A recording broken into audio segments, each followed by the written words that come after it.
መጣና አንድ ወጣት ወደኔ ባለፉት ጊዜያት ችግሩን መዘርዘር ጀመረ።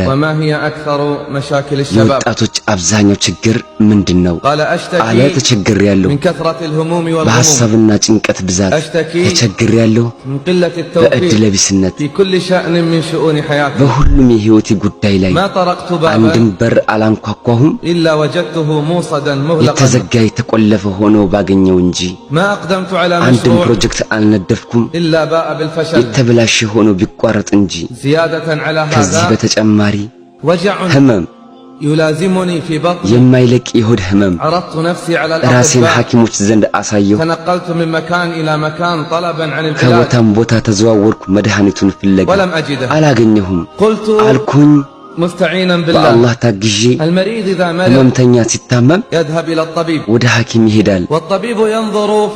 ሐኪሙም የበሽታውን ምልክት ይመለከታል።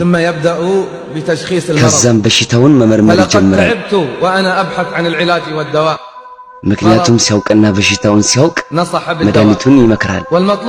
ከበሽተኛው የሚፈለገው መድኃኒቱ በሚሰጠው ጊዜ መከታተል ብቻ ነው፣ በተወሰነለት መጠንና በተመደበለት ሰዓት።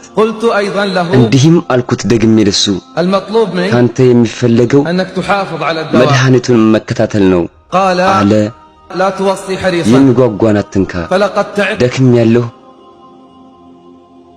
ደክም ያለው መድኃኒትና ፈውስን ፍለጋ። ሐሳቤ ብዙ ነው፣ ችግሬ ብዙ ነው፣ ህመሜ ጎኔን ያደረቀው ምግብ ሆነ መጠጥ እንዳያረካኝ እንቅልፍም ጭምር መድኃኒቱ አለ አልኩት። ግን ካንተ የሚፈለገው መድኃኒቱን መጠባበቅ ነው አልኩት፣ ማዘውተርም ጭምር። ምንድነው አለኝ። አልኩት 5 ወቅት ሶላቶች፣ 5 ወቅት ሶላት በቀንም ሆነ በሌሊት እነሱን ያደረሳቸው የነሱ ጥሪ በሚደረግ ጊዜ ማለትም በመስጂድ እነሱን ያደረሰ ጥሪ በሚደረግ ጊዜ ብርሃን አንጸባራቂ መረጃ ይሁንለታል የውመል ቂያማ። የጣላቸው ግን አላህ የውመል ቂያማ ይጥለዋል። መመሪያዬን የተከተለ አይሳሳትም፣ አይቸገርም።